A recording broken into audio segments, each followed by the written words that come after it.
I understand what he's saying. He's talking about the massive visual clutter and the overload of the game. But here's another thing to keep in mind, is that if you watch the trailer for Necropolis, it's also not showing gameplay that like you're seeing in PoE 1.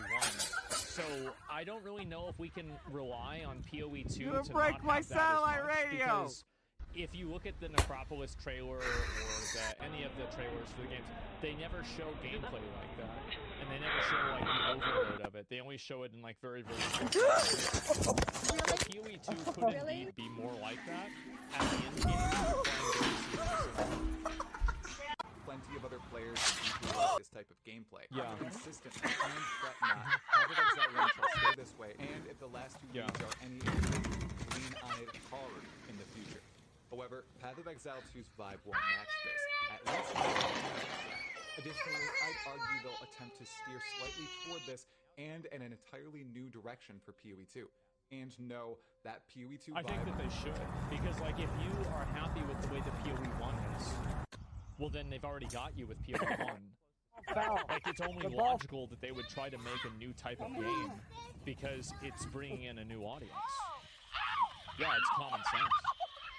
PoE 2 update was supposed to solve. Hold on, watch Mr. Theorn. Yeah, the clutter in PoE 1 is just like insane. Like, I don't think that you should need to download an item filter. I'm yearning for is not wherein every attack is massively weighty and scaling not instant godhood as it is in PoE 1, and will be at a slower rate in PoE 2.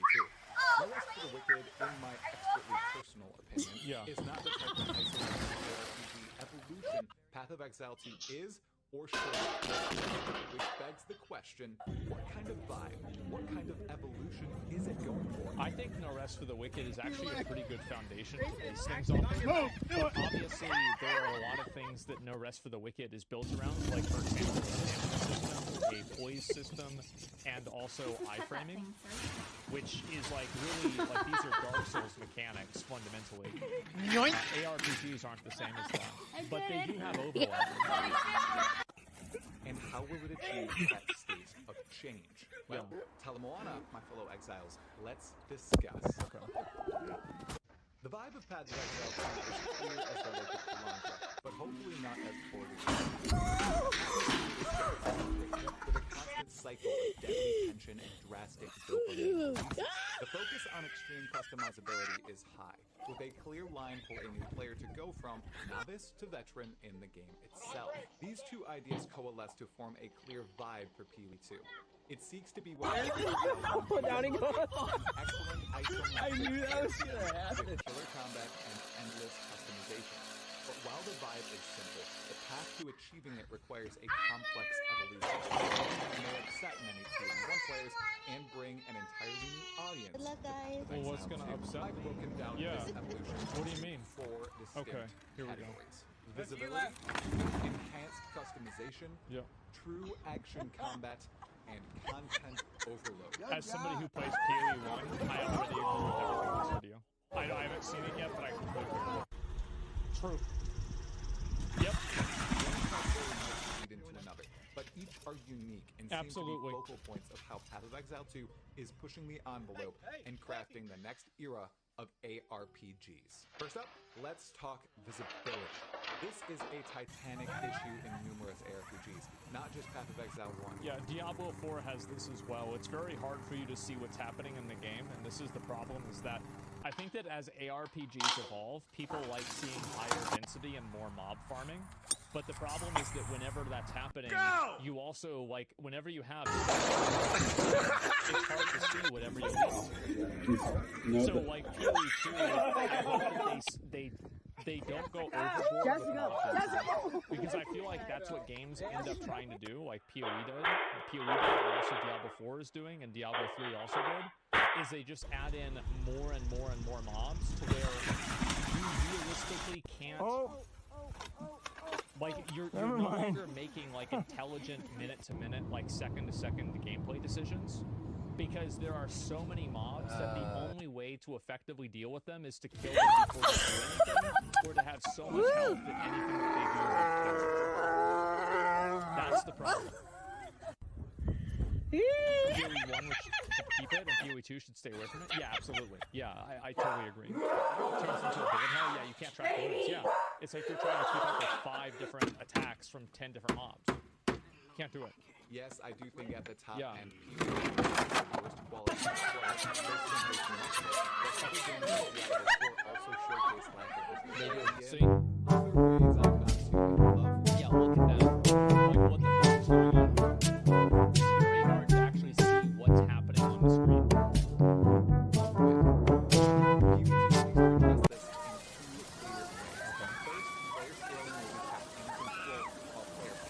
Still be able to be ridiculous. A great example is instead of shooting 1,000 projectiles per second, you can shoot 50 and accomplish the same thing. It just doesn't destroy the screen. This goes for player abilities, monster density. Yeah, I think this is also good probably like for their servers.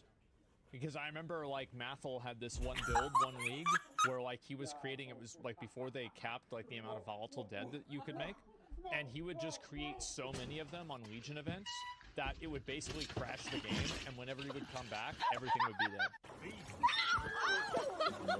This will drastically assist visual clarity while running around blocking cats and fighting bosses, which is a huge win. Like one of the biggest like worst ones is I remember I was playing Wardloop and I realized that like I'm actually never going to level. Because I'm never going to be able, like, unless I can kill everything in one hit in one fraction of a second, the mobs will kill me because I can never actually see what's happening. Oh! Going. Get a good picture. I'm videotaping. Good idea. As Diablo 4. Instead, they'll appear next to a boss's health bar like an Elden Ring. This is a feature quite a few players seem to be excited about. Yeah, I'm a very big fan of numbers. I like it in Lost Ark, I like it in Diablo 4, I liked it in Diablo 3, I liked it in WoW. Like, I like being able to see how much damage I'm doing. Because, like, the reason why it's really important for a game like PoE also is because if you can't figure that out, it becomes infinitely harder for you to A/B test. It's really hard to figure out, was that a crit? Was this not a crit? Like, did the debuff applied at the second that this mob was hit there? Right? Was it a glancing blow or something like that? You don't want people to have Oh my to gosh, download right by your foot, a patches. snake! There's a snake right by your... Kidding. I think numbers predict that would happen. Pathobag Zell's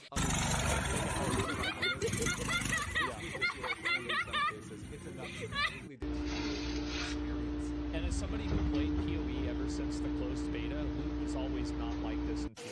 I know. Oh, there you Loot has go. just gotten more and more because things like Just go, do it. like a lot of the things that you just saw in the clip, like a lot of those items weren't really available that much. And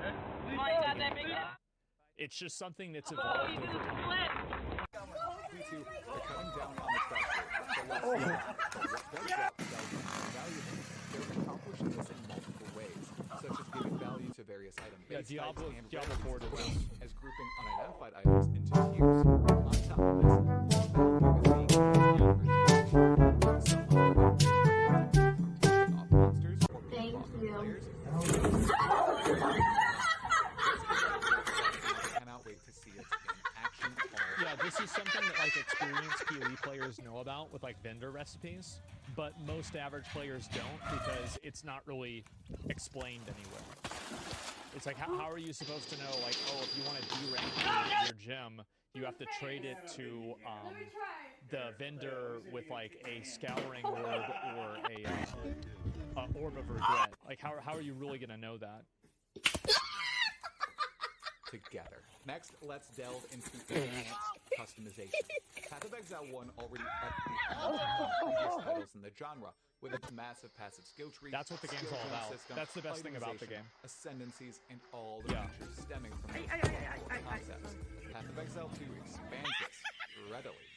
First, the confirmed upgrades. We know the skill jump system is moving from being socket to and now into your character, making experimentation with skills easier. Allowing This is another thing is Oh, that I think that if I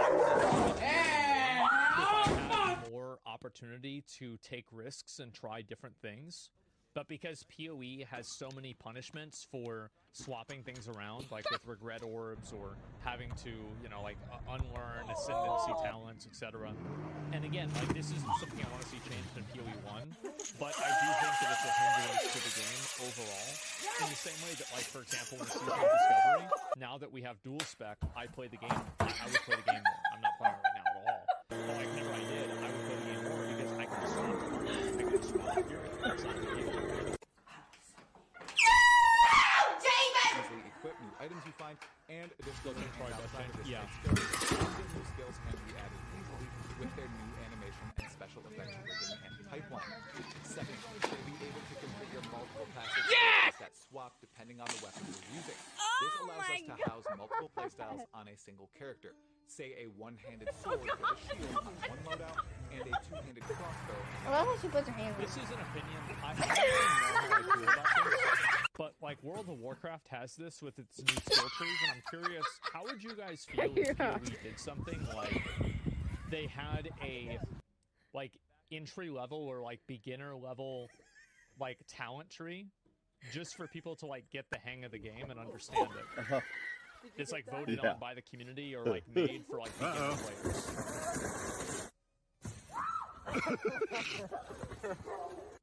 Yeah, that'd be starter builds and Dragonflight. Yeah, Dragonflight has like starter builds. Like I wonder. Hold if on, that watch would be Mr. good for the Thorn. game. Recommended talents. Yeah, exactly.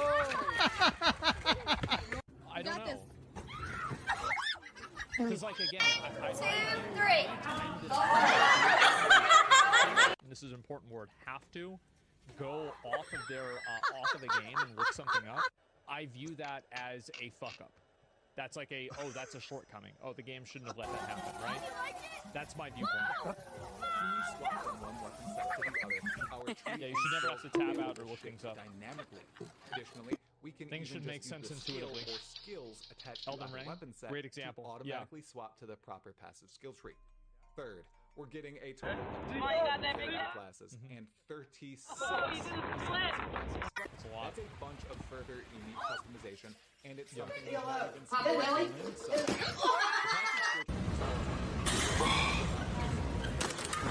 into certain things instead of having nodes everyone must always take, like life nodes. Yeah. That'll further cement PoE2's evolution. Yeah, like the little square. Potentially bringing it above PoE1 despite all the features it has housed. Let's define true action combat. We all know Path of Exile 1 doesn't have the This is a problem that PoE 1 has, is that most combat in the game is like very minimal. Oh no! And you do have like a few boss fights that do have really cool combat sequences, but the majority of the game is building around how to just completely avoid those sequences. And a lot of times the sequences are also like these instant pass fails. Like serious die beams, or getting hit by a boulder on Searing Exarch, or fucking up the Maven thing. Like, you're just instantly dead. So in my opinion, I think it's like better designed to have like more mechanics that don't instantly kill you. I don't really like learning instant kill mechanics because it's really hard to like, okay, well, I'm gonna do this now because of this new mechanic. It's like, oh, okay, I'm gonna avoid that. It's hard to learn because you just instantly keep getting reset. They're adding dodge rolls? Yeah. strategic combat most of the time, and even well before you reach godlike status, you can turn your brain off while playing. Path of Exile